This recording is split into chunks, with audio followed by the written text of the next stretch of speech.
राजस्थान विधानसभा का नया लोगो। असेंबली के 75 साल पूरे होने पर राज्यपाल ने किया लॉन्च। वासुदेव देवनानी ने कहा कि नए लोगों में लोकतंत्र की मूल भावना और राजस्थान की सांस्कृतिक विरासत को समाहित किया गया है। टीकाराम जूली ने कहा कि राजस्थान की पहचान को इस लोगो में शामिल किया गया है।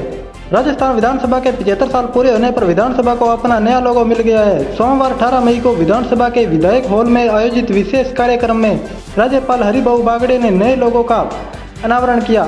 इस मौके पर विधानसभा अध्यक्ष वासुदेव देवनानी, नेता प्रतिपक्ष टीकाराम जूली, संसदीय कार्य मंत्री जोगाराम पटेल सहित कई विधायक और अधिकारी मौजूद रहे। राजस्थान आरजीएचएस में होगा बड़ा बदलाव। चिकित्सा मंत्री ने दिए संकेत, बोले पहले सरकार को 4000 करोड़ का घाटा। राजस्थान की आरजीएचएस योजना में सरकार बड़े बदलाव की तैयारी में है। इसको लेकर चिकित्सा मंत्री गजेंद्र सिंह खींवसर ने बड़े संकेत दिए हैं। उन्होंने बताया कि पहले योजना में सरकार 4000 करोड़ रुपए का घाटा हो रहा था। राजस्थान गवर्नमेंट हेल्थ स्कीम यानी आरजीएचएस को लेकर चिकित्सा मंत्री गजेंद्र सिंह खींवसर ने बड़ा बयान दिया है। उन्होंने संकेत दिए कि सरकार अब आरजीएचएस को इंश्योरेंस मॉडल पर ले जाने की दिशा में आगे बढ़ रही है। मंत्री ने कहा कि मौजूद व्यवस्था में वित्तीय अनियमितताओं और बढ़ते खर्च को देखते हुए सरकार के पास इंश्योरेंस मॉडल अपनाने के अलावा ज़्यादा विकल्प नहीं बचे हैं। शिक्षा मंत्री ने कहा कि पहले आरजीएचएस योजना में सरकार को करीब 4000 करोड़ रुपए का घाटा हो रहा था, लेकिन आरजीएचएस के चिकित्सा विभाग के तहत आने के बाद सरकार ने करीब 800 करोड़ रुपए की बचत की है। उन्होंने कहा कि सरकार का जो पैसा खर्च होता है वह आम जनता और टैक्स पेयर्स का पैसा है, इसलिए उसके सही उपयोग को सुनिश्चित करना जरूरी है। कब जारी होगा प्राइमरी टीचर भर्ती का रिजल्ट? आरएसएसबी अध्यक्ष ने दी लाइब्रेरियन वीडियो एग्जाम से जुड़ी बड़ी अपडेट। राजस्थान में प्राइमरी टीचर भर्ती परीक्षा दे चुके अभ्यर्थियों का इंतजार जल्द ही खत्म होगा। कर्मचारी चयन बोर्ड ने रिजल्ट से जुड़ी तैयारी पूरी कर ली है। अभ्यर्थियों की आपत्ति के बाद बोर्ड ने भर्ती के कुछ प्रश्नों को हटाया था। फिलहाल तमाम प्रक्रिया पूरी हो गई है। प्राइमरी टीचर भर्ती 2025 के लिए संस्कृत शिक्षा विभाग में कुल 636 और प्रारंभिक शिक्षा विभाग में कुल 5000 पदों का विज्ञापन 6 नवंबर 2025 को जारी किया गया था। इसी साल 17 और 20 जनवरी को भर्ती परीक्षा हुई थी। परीक्षा होने के बाद प्रारंभिक शिक्षा विभाग के 5000 पदों की संख्या को बढ़ाकर 7000 तक कर दिया गया है। काले हिरण शिकार केस में सलमान खान के वकील ने हाई कोर्ट से मांगा समय। अब 13 जुलाई को होगी सुनवाई। सलमान खान ने काले हिरण शिकार केस में हुए 5 साल की सजा के खिलाफ जोधपुर हाई कोर्ट में अपील की है, जिसकी आज सुनवाई हुई।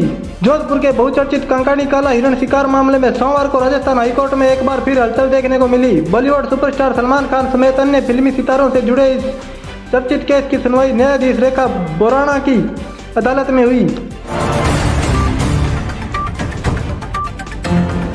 कोटा में आधा घंटा पानी के लिए ₹600 की वसूली। एक बोरिंग से 40-50 घरों को कनेक्शन, माफिया तय करते हैं रेट। कोटा में गर्मी बढ़ने के साथ ही पानी का संकट गहराता जा रहा है। लोग बूंद बूंद को तरसने लगे हैं। इसी मजबूरी का फायदा उठाकर पानी माफिया एक्टिव हो गए हैं। सरकारी बोरिंग तक पर इनका कब्जा है। कई माफिया तो अपने प्राइवेट बोरिंग से पानी बेच रहे हैं। योगी बोले सड़क पर नमाज नहीं पढ़ने देंगे। संख्या ज्यादा है तो कंट्रोल क्यों नहीं करते? प्यार से नहीं माने तो दूसरा तरीका अपनाएंगे। यूपी में बकरीद से एक हफ्ते पहले सड़कों पर नमाज को लेकर सीएम योगी ने सख्त चेतावनी दी। सोमवार को लखनऊ में अमर उजाला के कार्यक्रम में उन्होंने कहा कि सड़कों पर नमाज नहीं पढ़ने दी जाएगी। प्यार से मानेंगे ठीक है, नहीं मानेंगे तो दूसरा तरीका अपनाएंगे।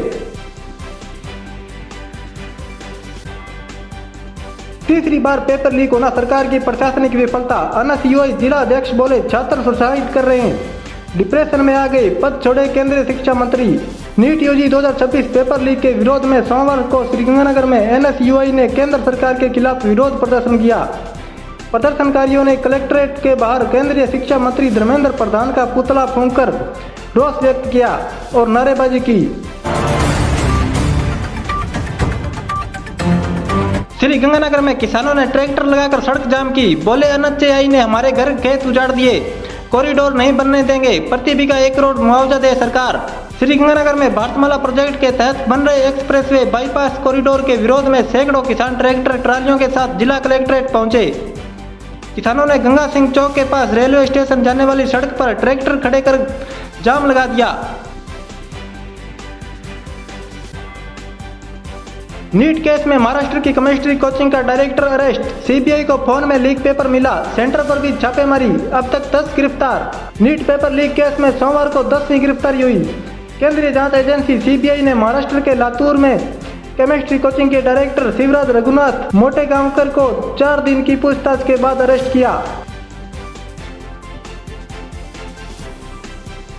श्री गंगानगर में 7 दिन हीटवेव अलर्ट, तापमान 44 डिग्री पार, एंटी साइक्लोनिक से पारा 40 डिग्री तक पहुंचने की संभावना। पाकिस्तान की तरफ से आने वाली एंटी साइक्लोनिक और गर्म हवाओं से बॉर्डर से सटे श्री गंगानगर जिले में तेज गर्मी का दौर जारी। जिले में मौसम पूरी तरह ड्राई बना हुआ है। मौसम विभाग ने अगले 7 दिनों तक पूरे जिले में हीटवेव का अलर्ट जारी किया है। वीडी सतीशन केरलम सीएम बने। 64 साल बाद राज्य में किसी मुख्यमंत्री ने पूरी कैबिनेट के साथ शपथ ली। राहुल प्रियंका मौजूद रहे। कांग्रेस नेता वीडी सतीशन सोमवार को केरलम के 13वें मुख्यमंत्री बने। राज्यपाल राजेंद्र विश्वनाथ आर्लेकर ने उनके अलावा पूरी कैबिनेट 20 मंत्रियों को शपथ दिलाई। नीट पेपर लीक का ब्यूटिशियन कनेक्शन, जहां पेन ले जाना भी मना, वहां से बाहर आया पेपर। क्या कोई अफसर मास्टरमाइंड?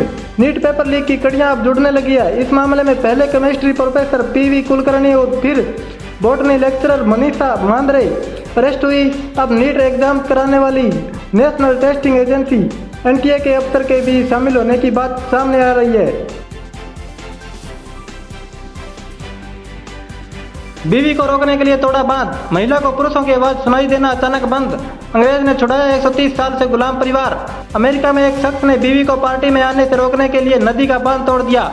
वहीं चीन में एक महिला को सोकर उठते ही पुरुषों की आवाज सुनाई देना बंद हो गई। सूर्यवंशी एक सीजन में सबसे ज्यादा सिक्स लगाने वाले भारतीय है। राहुल का 8वां 500+ रन वाला सीजन, यशस्वी के 4000 टी20 रन पूरे रिकॉर्ड्स।